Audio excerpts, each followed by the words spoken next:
ବହିର ନାମ ଆପଣଙ୍କ ଆଜ୍ଞାଧୀନ। ଲେଖକ ଗୌରହରି ଦାସ। ପଢ଼ି ଶୁଣାଉଛନ୍ତି ପ୍ରକାଶ ଚନ୍ଦ୍ର ରାଉତ। ଭାଗ 1। ଆପଣେ ପ୍ରଜାପତି ହେଲେ ଆମେ ଫୁଲ, ଆପଣେ ଗଛ ହେଲେ ଆମେ ଓହଳ, ଆମେ ନଈ, ଆପଣ ନୌକା, ଆପଣ ଆମର ଈଶ୍ୱର, ଆମେ ଆପଣଙ୍କର କିଙ୍କର। ଜଳଧର ଗଳା ସଫା କଲା। ମନେ ମନେ ଏଇ ଚାରିଟା ଧାଡ଼ିକୁ ମୁଖସ୍ଥ କରି ପକେଇଲା। ସିଏ ସ୍ଥିର କଲା, କେହି କିଛି କହିବା ଆଗରୁ ସେ ଯାଇ ଶିବପ୍ରସାଦଙ୍କ ପାଦଯୋଡ଼ିକୁ ଧରି ଆଣ୍ଠେଇ ପଡ଼ିବ ଏବଂ ଏଇ ଚାରିପଦ କହିଦେବ, ତେଣିକି ଯାହା ହେବାର ହବ ଦେଖାଯିବ। କିନ୍ତୁ ସେଇ କାନକୁହା ସନାତନ ଦାସଟା ଯଦି ପାଖରେ ଥିବ ନା, ତାହେଲେ ସବୁ ଗଡ଼ବଡ଼ ହେଇଯିବ। ସେ ବଜାତ ଲୋକଟା ସବୁବେଳେ ଗୋଟେ ଛାଇ ପରି ଶିବପ୍ରସାଦଙ୍କ ପାଖେ ପାଖେ ଠିଆ ହେଇଥିବ। ସେଇଟିକୁ ପାଟପୁରରୁ ବିଦା ନ କଲା ପର୍ଯ୍ୟନ୍ତ ଜଳଧରର ଦୁଶ୍ଚିନ୍ତା ଦୂର ହବ ନାହିଁ। ସେତିକିବେଳୁ କ'ଣ ଭାବୁଛ କି ହେ ଜଳଧର? ସାଇକେଲରୁ ଓହ୍ଲେଇ ପଡ଼ି ଗୋବିନ୍ଦ ପରିଡ଼ା ପଚାରିଲା। ଗୋବିନ୍ଦକୁ ଦେଖି ଜଳଧର ମୁହଁରେ ଟିକିଏ ହସ ଖେଳିଲା। କହିଲା, ମୁଁ ଏଇ ସନାତନ ଦାସ କଥା ଭାବୁଥିଲି। 1 ନମ୍ବର ଖୋସାମତିଆ, ତାକୁ ଟିକେ ଏଠୁ ହଟେଇ ଦେଇ ହୁଅନ୍ତାନି? ବଦମାସଟା ସବୁବେଳେ ଗରିବ ଲୋକଙ୍କ ଖାଇବା ଥାଳିରେ ଧୂଳି ପକଉଛି। କେଉଁ ସନାତନ ଦାସ ବା? ନ ଜାଣିଲା ପରି ପଚାରିଲା ଗୋବିନ୍ଦ। ଗୋଟିଏ ସନାତନ ଦାସ, ସେଇ। ଓହୋ, ଏଇ ସନାତନ। ପାନ ପିକତକ ରାସ୍ତା କଡ଼ରେ ପକଉ ପକଉ ଗୋବିନ୍ଦ ପରିଡ଼ା କହିଲା, କିନ୍ତୁ ମୁଁ ତ ଶୁଣେ ସିଏ ଭଲ ଲୋକ। ଅବଶ୍ୟ ଆମେ ବିରୋଧୀ ଦଳ ଲୋକ।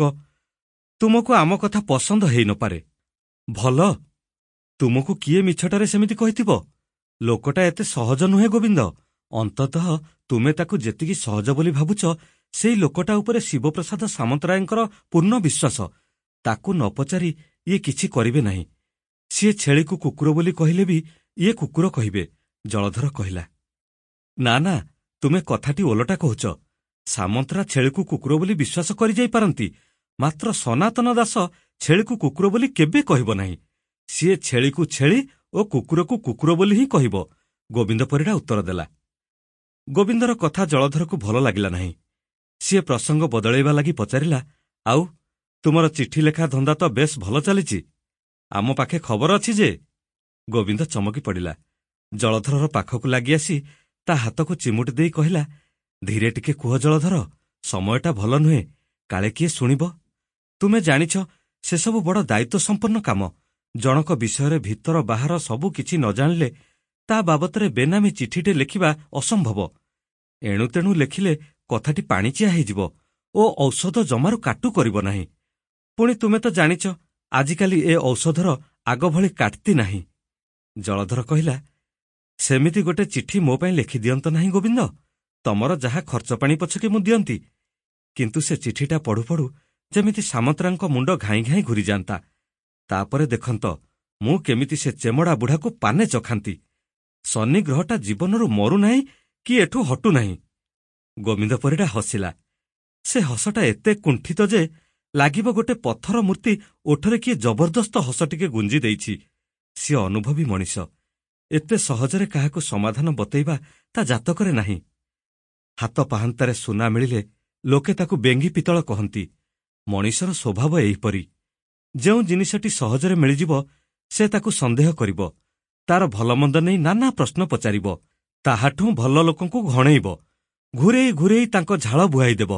ତାପରେ ତାଙ୍କୁ ଯାହା ଦେଲେ ବି ସିଏ ପାଇ ଖୁସି ହେବେ। ଅଯଥା ପ୍ରଶ୍ନ ଆଉ ପଚାରିବେ ନାହିଁ। ତୁମ ପାଉଣାତକ ବି ଚଟକିନା ଖୋସଣୀରୁ ବାହାର କରି ହାତକୁ ବଢ଼େଇଦେବେ। ଜଳଧର କହିଲା, କିଛି ଉତ୍ତର ଦେଲ ନାହିଁ ଯେ? କାମଟା କ'ଣ ଏତେ କଷ୍ଟ? ତୁମେ ତ 24 ଘଣ୍ଟା ଭିତରେ ଆମ ଫାଣ୍ଡି ସବ୍ଇନ୍ସପେକ୍ଟରକୁ ବଦଳି କରି ଦେଇଛ। ଇଏ ଏମିତି କିଏ କି? ଆଉ ପାଟପୁର ହୋମିଓପାଥି ଡାକ୍ତର କେମିତି କାନ୍ଦି କାନ୍ଦି ଗଲା, ସେ କଥା ତ ଏ ଅଞ୍ଚଳରେ ସମସ୍ତେ ଜାଣନ୍ତି। ମୋର ଧାରଣା ତୁମେ ଟିକିଏ ଚେଷ୍ଟା କଲେ ସେ ଲୋକଟା ହଟିଯାଆନ୍ତା। ତାପରେ କ'ଣ ତାପରେ? ଗୋବିନ୍ଦ ପରିଡ଼ା ପଚାରିଲା। ବରଗଛ ମୂଳର ଚା ଦୋକାନଟି ସସ୍ ପାନରୁ ଚା ଛାଙ୍କି କେଟଲିରେ ରଖୁଥିଲା। ଜଳଧର ଡାକିଲା, ଆସ ଗୋବିନ୍ଦ, ଟିକେ ଟିକେ ଗରମ ଚା ଆଗ ମାରିଦବା। ସେ ଗୋବିନ୍ଦର ପ୍ରତିକ୍ରିୟାକୁ ଅପେକ୍ଷା ନ କରି ଚା ଦୋକାନୀକୁ ବରାଦ ଦେଲା। ଓ ବାବୁ, ଆମକୁ 2ଟା ଚା ଦିଅ, ସ୍ପେଶାଲ।